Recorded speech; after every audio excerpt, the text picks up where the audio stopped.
Hi guys, welcome back to my channel. Thank you guys so much for watching my videos. Thank you for your comments, likes, and for sharing my videos. I really appreciate this. Thank you so much. If you're new to my channel, this is Donlarrie, and on this channel I post sewing tutorials and pattern drafting every week. Today's video shall be on how to take an accurate trouser measurement. I've got a lot of requests from my subscriber on how to take their measurement for trouser.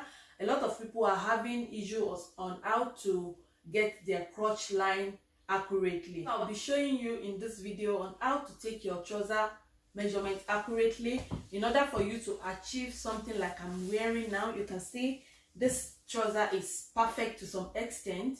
There is no folding. It's not too tight for me to lift my legs to walk, and also at the back it's flat and nice, no folding or bulging at the back. So I'll be showing you guys. And for the crotch line, that is the major issues that causes fitting problems for trousers, I'll be showing you guys different ways, like 3 methods that you can use to get it accurately. Actually, out of these 3 methods, I prefer to use one, and that one is the one I use to make this trouser, and that is what I use for most of my clients, both male and female. So this method I'll be showing you is applicable for both men and women. So guys, let's get started. So before you take your client measurement for trouser or for bodice or any other measurement, there are a few things that you need to pay attention to, like the way your client is standing. So make sure your client is standing straight and they are looking straight.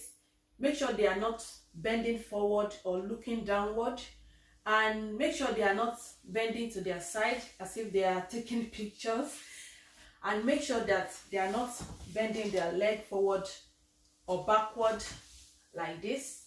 So you need to pay attention to all these little things. So to get started, we're going to be taking the vertical measurement and the horizontal measurement, as well as the crotch measurement. So make sure you watch till the end. So when you want to measure for trouser, you need to take note of the trouser waist line and your actual true waist line. So I will show you now. I'm going to be using this ribbon to find my true waist line. So I'm just going to tie it around the smallest part of my body, and which is around here.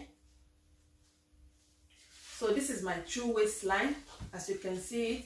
And if I want to measure myself for my bodice, I will measure from my shoulder to this place, and this will be my waist length. So if I want to take my waist length now, this is where I will measure for my bodice. So if you are measuring for trouser, as you can see that the waistline for the trouser is a bit different from where my true waist is. So it's usually around the belly button, and that is where most people will usually place their trouser. So it's different. It's usually 2 inches below the true waist. So that is where your trouser waistline. We're not going to call it belly button line. To make it professional, we will still call it the waistline, and that is the waistline for the trouser or for your skirt, unless you are making an high-waisted trouser or high-waisted skirt. Even most people will place their trouser below their belly button around here. So when you are measuring your client, you need to ask them, where would you like to place your trouser? And that is where you will take your trouser measurement from. So this is my trouser waist line, and it is around my belly button.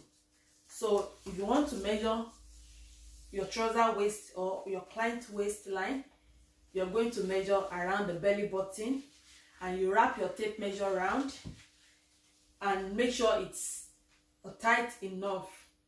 So you ask your client, have you eaten or something like that, in order for you to get it perfectly. So you wrap it round like this. So once you've taken your waist circumference measurement, which is the first horizontal measurement, the next thing is to take the hip circumference. So you wrap your tape measure, you wrap it round your hip like this. So you move it around, make sure it's free enough. So as you can see it at the back, not too tight. So you measure it like that. So once you've taken your hip circumference measurement, the next thing you want to measure is your thigh. So for the thigh, we are going to be measuring just one leg. We're not going to be measuring it round. So you just measure one leg for the thigh, and then you wrap your tape measure around the thigh. So as you can see, this is the how to measure it for your thigh. So this is the thigh. So you make sure it's not too tight. Once you've taken your thigh measurement, you move to the nail, and then you measure the nail circumference, and then we're going to be measuring the ankle circumference as well. So make sure it's not too tight. So this is the ankle, and this is how to measure the ankle circumference. So you are going to measure just one leg for the thigh, for the knee, and for the ankle. So those are the horizontal measurements: the waist, the hip, the thigh, the knee, and the ankle. You can take your calf measurement as well, depending on the type of trouser you are making.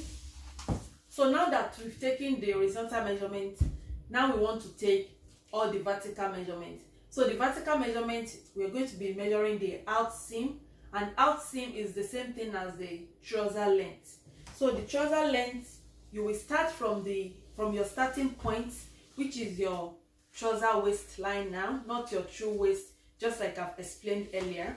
You measure from where you are placing your trouser, or where your client is placing the trouser.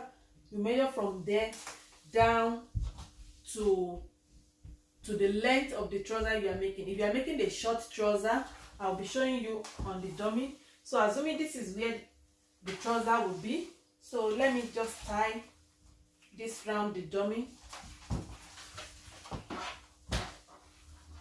So I'm just assuming this is our waistline for the trouser.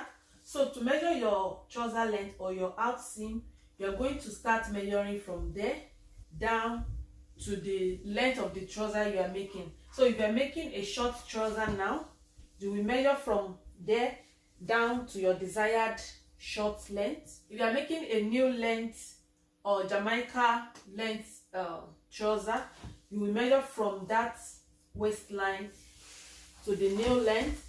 And for the long trouser, you're just going to measure from your waistline, that is your trouser waistline in this case, down to your ankle.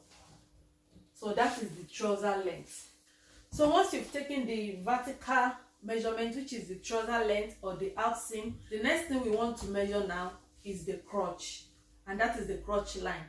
So just like I've said earlier, that I'll be showing you guys 3 methods. The first method is to measure your crotch depth. The second method is to measure your crotch length.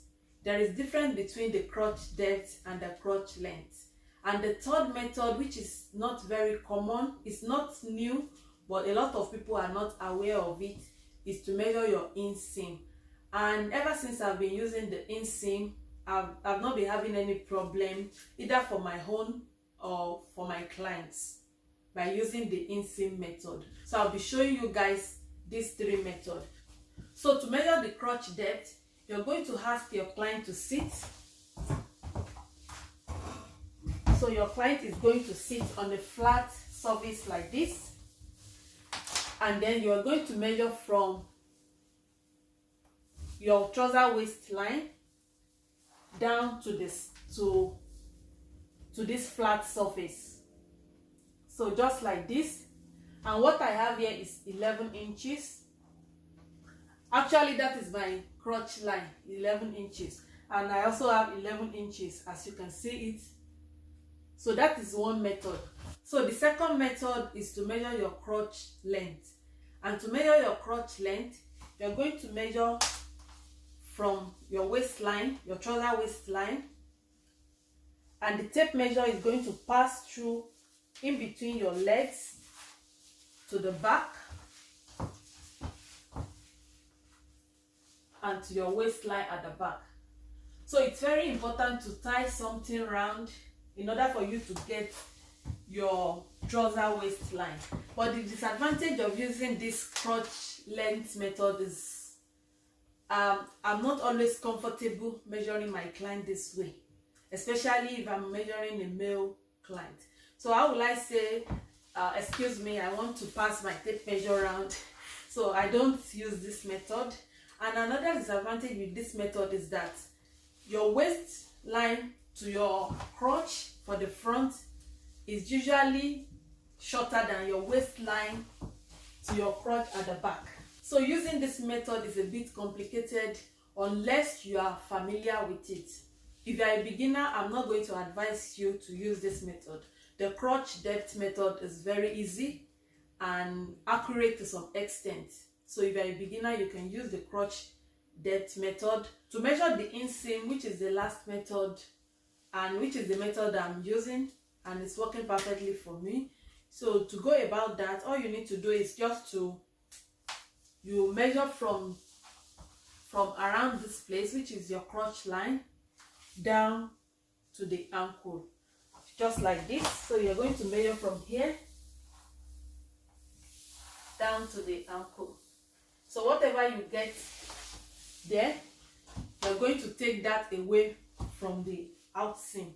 So it means out seam, which is the trouser length, minus inseam, it will give you your crotch line. So to measure your client this way, you can just ask your client to stand this way. So tell them to put this leg forward a little bit, and then you're going to measure from here. It won't take you 5 seconds. So just measure quickly from there to the leg. So in my own case, my inseam from here down to the ankle is 29 inches, and my trouser length from here to the ankle is 40 inches. So taking the inseam away from the out seam, I have 11 inches. So and 11 inches is going to be my crotch line. So if I want to draft my pattern now, this will be the starting point, which is the waistline, and then from that starting point, I'm just going to measure 11 inches, and that is going to be my crotch line. So I hope you understand how to get your crotch line, the inseam method, and that is what I use to make this trouser. I have a video on how to draft a woman trouser on my channel. You can check it out, although I'll be updating that video very soon, so you can check that video. That is what I use to draft the pattern there. So you can choose whichever method you find useful for you. And another method you can use is to use the standard measurement chart, but that might not be appropriate for you. So it's advisable to take your own measurement or to take your client measurement if possible. So if you're not comfortable, if you're a male making a trouser for a female client and you're not comfortable measuring the crotch length or the inseam, you can use the crotch depth method. So I think that crotch depth method is very okay. You can just ask your client to sit on a chair and then you take your measurement. So that is very okay. So you can use that. Or if you have chance to measure the crotch length or the inseam, you can use any of this method. So whichever method is best for you, I will advise you to stick to it. So this is how to take trouser measurement, and this method is applicable for both male and female. I make clothes for both male and female, and this is what I've been using for the trouser, and it's working well for me. But if you have any suggestion or any question, feel free to ask or to drop your suggestion at the comment section. I hope you find this video helpful. Don't forget to like, don't forget to comment, and don't forget to share this video. And if you are yet to subscribe to my channel, kindly do so, and I will see you again in my next video. Bye for now.